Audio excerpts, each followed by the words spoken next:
Hey there everyone, welcome again to my YouTube channel, The Reader Pallavi, and this is Pallavi.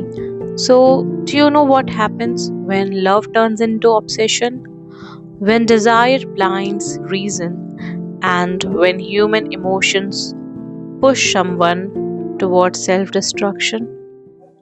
Well, this isn't some kind of fantasy or fiction, but it's the raw reality that has been shown in the famous novel that was written by Munshi Premchand, and the name of the novel is Gunaho Ka Devta. Yes.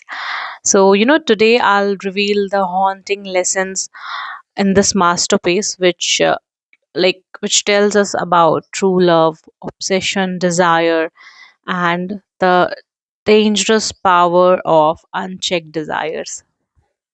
So, moving ahead with the story of गुनाहों का देवता. So basically इस story में कुछ ऐसा होता है कि लाइक एक यंग बॉय रहता है चंदर, ठीक है, जैसे एक गर्ल जिसका नाम सुधा होता है, उससे ही fell in love with her, ठीक है। बट चंदन का जो लव होता है ना वो पूरा प्योर होता है, ठीक है। Chandan's love is pure and intense, and it's not just intense, it's dangerously intense. Yes.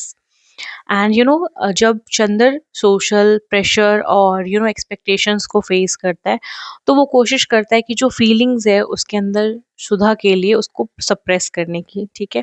उसे लगता है कि नहीं ये गलत है, सो वो बहुत ज़्यादा कोशिश करता है अपनी फीलिंग्स को सप्रेस करने के लिए। बट आपको पता है क्या होता है एक्चुअली में, उसके इमोशंस ट्विस्ट हो जाते हैं इनटू ऑब्सेशन, जिसकी वजह से उसको काफ़ी ज़्यादा पेन होती है, रिग्रेट होता है, एंड वो एक सेल्फ डिस्ट्रक्शन की टुवर्ड्स चला जाता है, ठीक है। ये नॉवल एक रोमांस नॉवल नहीं है, ठीक है। It's not about romance and all. ये एक पावरफुल एक्सप्लोरेशन है जहाँ हमें पता चलेगा कि हमारा ईगो, हमारा डिज़ायर एंड सोशल नॉर्म्स कैसे हमारा जो हम भी डिसीजंस लेते हैं अपने लाइफ में, और वो डिसीजन कैसे हमारे लाइफ को शेप करता है। इस बुक में ना हम बेसिकली समझने की कोशिश करेंगे कि लव और ऑब्सेशन क्या है, कैसे वो डिफरेंस है उस दोनों के बीच में, एंड कैसे it can destroy you. Like अगर जब लव ऑब्सेशन में बदल जाता है तो it can completely destroy you. Premchand ना इस बुक में बताना चाहते हैं कि देखो, जो ट्रू लव है ना वो सेल्फिश नहीं है। Exactly, true love is selfless but obsession selfish है। एंड गुनाहों के देवता में क्या होता है कि चंदर जो है ना वो कोशिश करता है अपनी फीलिंग्स को इग्नोर करने के लिए, ठीक है। वो सोचता है पहले कि सप्रेस कर दे फीलिंग्स को, बट एट द एंड क्या होता है कि वो जितनी उसकी सप्रेस्ड फीलिंग होती है ना वो पाइल अप करके ब्रेक डाउन हो जाती है, एंड फिर चंदर का जो ऑब्सेशन होता है सुधा के लिए, वो इस तरीके से बढ़ जाता है कि he clings to his feelings, and उसके बाद ना वो देख नहीं पाता है कि सुधा के लिए क्या सही है। और ये तब होता है बिकॉज उस टाइम जो उसका लव होता है ना वो लव लव नहीं रहता, वो ऑब्सेशन बन चुका होता है। एंड इससे क्या होता है, ऑब्वियसली दोनों को पेन होता है। एंड इसमें यही चीज़ें बताई गई कि कभी कभी ना हमें ये जानना चाहिए और हमें ये सीखना ही होगा अपने लाइफ में, कि हमें ये पता होना चाहिए कि किस समय किस इंसान को कितना ज़्यादा होल्ड करना, चाहे वो इंसान हो या कोई भी चीज़ हो, एंड कब हमें लेट गो कर देना चाहिए चीज़ों को। सो बेसिकली लव जो है ना वो सिर्फ ये नहीं होता कि आप अपनी फीलिंग को कन्फेस करो या साथ में रहो, नहीं। Love is about understanding, love is about respect, and love is about knowing when to set someone free. And इसमें ना एक और चीज़ बताई गई कि हम ह्यूमंस क्या करते हैं, हम ह्यूमंस अपनी फीलिंग को सप्रेस करते हैं ओवर द टाइम, अपनी फीलिंग्स को इग्नोर करने की कोशिश करते हैं। एंड चंदर ने भी यही करने की कोशिश की, चंदर ने भी अपनी फीलिंग्स को बहुत ज़्यादा सप्रेस किया। उसने सोचा कि नहीं ये गलत है, बट क्या हो गया, जो उसकी बरीड फीलिंग्स थी ना, एक टाइम के बाद इतना ज़्यादा प्रेशर बना कि वो एक टॉक्सिक फीलिंग्स में कन्वर्ट हो गई, वो एक टॉक्सिक ऑब्सेशन बन गई लास्ट में।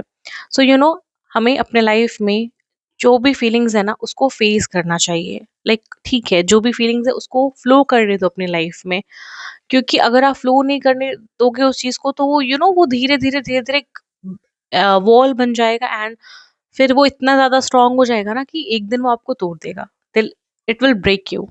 सो हमेशा अपनी फीलिंग्स को समझो कि क्या है, उसको बहने दो, एंड जो भी चीज़ें हैं उसको एक्सेप्ट करो, सप्रेस मत करो। लाइक हम हमारे में है ना कि हम पेन में होते हैं, रिग्रेट में होते हैं, बट फिर भी हम लोग एक्ट करते हैं, yes I am fine, we are fine. नहीं, ये चीज़ नहीं करनी चाहिए हमें, बिकॉज अल्टीमेटली वो फीलिंग्स, वो इमोशंस जो जिसको भी आपने सप्रेस किया ना, वो कहीं नहीं जा रहा है, वो आपके अंदर ही है। एंड वो जब बाहर आएगा ना, तो वो धीरे-धीरे करके इतना ज़्यादा स्ट्रॉन्ग बन जाएगा ना कि वो एक दिन एक दिन बोलते हैं ना ब्लास्ट हो जाना। एंड उसमें सबसे ज़्यादा आप आपका डिस्ट्रक्शन होगा, सेल्फ डिस्ट्रक्शन होगा। इसलिए जो भी फीलिंग्स हैं, जो भी आपके फीलिंग्स किसी भी तरीके की हो सकती हैं, ठीक है? It's not just about love, fear भी हो सकती है, या फिर डिज़ायर भी हो सकती है, या कुछ भी है। बस उसको फेस करो, उसको समझने की कोशिश करो, ठीक है? एंड बेसिकली देखो, हाँ, एक और चीज़ है इसमें, इस बुक के थ्रू हमें पता चले, इस नॉवल के थ्रू, कि चॉइसेस, आपकी जो चॉइसेस है ना लाइफ में, वही आपको बनाती हैं आगे चल के कि आप क्या करोगे, आप कैसे बनोगे, ठीक है? एंड एक गलत चॉइस आपकी एंटायर डेस्टिनी को चेंज कर सकती है। आपको पता है, ऐसा स्टोरी जब आप पढ़ोगे ना नॉवेल में, तो ऐसा बहुत सारा मोमेंट्स था जहाँ पे चंदन ने फेस किया कि ओके, लाइक वो चूज कर सकता था अंडरस्टैंडिंग ओवर ऑब्सेशन, वो चूज कर सकता था कि ओके अभी लेट गो करते हैं, बट उसका जो प्राइड और फियर था ना, उसने उस चीज को लाइक उसको ओवरटेक कर लिया था, एंड उसके वजह से उसने रॉन्ग पाथ चुना, ठीक है? तो इसलिए पता है, इससे हमें क्या पता चलता है कि जो आप या मैं जो भी चॉइसेस लूँगी ना अपने लाइफ में, जो भी चॉइसेस हम करते हैं अपने लाइफ में, वही अल्टीमेटली हमें बनाता है या हमें ब्रेक करता है। तो हमें जो भी चॉइसेस हैं, वो हमें हमेशा सोच समझ के लेनी चाहिए, स्पेशली जब हम एंगर में हो, कंफ्यूजन में हो, या फिर हर्ट हो, तो उस समय तो हमें और सोच समझ के डिसीजन लेना चाहिए लाइफ में। एंड ओके, इमोशंस जो है हमारे अंदर, वो बहुत पावरफुल है। वो कोई भी इमोशंस हो सकता है, वो लव हो सकता है, वो हेट्रेड हो सकता है, वो फियर हो सकता है, वो डिजायर हो सकता है। I believe, I trust that okay, emotions are very powerful, but जो डिसीजन आप लेते हैं उस सिचुएशन में, वो उससे भी ज्यादा पावरफुल होते हैं। तो आपको जब भी आप कोई भी ऐसा डिसीजन लो, आपको बहुत ज्यादा सोच समझ के लेनी होगी। एंड इस पूरे नॉवेल से हमें क्या पता चला कि अगर आप लव विदाउट विजडम है ना, अगर आप सोच समझ करके, अगर आप समझ नहीं पा रहे हो, अंडरस्टैंडिंग नहीं है, तो ये एक सेल्फ डिस्ट्रक्शन है, ठीक है? ये आपको भी डिस्ट्रॉय करेगा और ये सामने वाले पर्सन को भी पेन देगा। तो कभी भी अगर आप प्यार में हो, या फिर कोई भी फीलिंग्स है, तो ये बुक हमें बताता है कि it's very important to know कि किस चीज को कितना होल्ड करना है, एंड कब उसको अलाउ करना है कि okay now you can go, ठीक है? And love is not about कि आप क्लिंजी बन जाओ, नहीं। लव इज नॉट अबाउट कि आप ऑब्सेस्ड हो जाओ, नहीं। लव इज अबाउट कि करेज होना चाहिए, रिस्पेक्ट होना चाहिए, अंडरस्टैंडिंग होना चाहिए, एंड आपके अंदर वो स्ट्रेंथ होना चाहिए कि आपको दिख रहा है वो पर्सन, सामने वाला पर्सन, अभी लेट गो कर देना है उसको, बिकॉज ये उस टाइम का नीड है, तो आपको ये डिसीजन अपने लाइफ में लेना होगा।